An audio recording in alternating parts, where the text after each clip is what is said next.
My name is Mike Garabedian, and I work in health, safety, and training for airport development and technical services. The main components of my job are interacting with the tradespeople, the electricians, the plumbers, the millwrights, the carpenters, the maintenance associates in their day-to-day work, training on equipment, training on tools, and just the overall health and safety of the employee.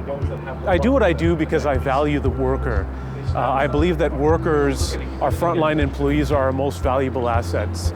And when we treat them as such, I think the organization benefits as a whole. And having our workers go home safe every day is ultimately why I do what I do. With zero injuries as the ultimate goal, everything else that we do to achieve zero injuries will promote the culture of the organization and benefit every employee in their health and safety and the performance of their job. If my role didn't exist, there wouldn't be a go-to person for the tradespeople and all the related roles to have that contact point to know, what do I need to do? How do I need to do it? What's the most effective way to do it? What's the safest way to do it?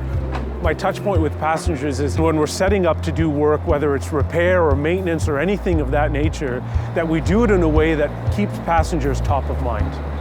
You can count on Pearson because you can count on me to be passionate about our workers' health and safety.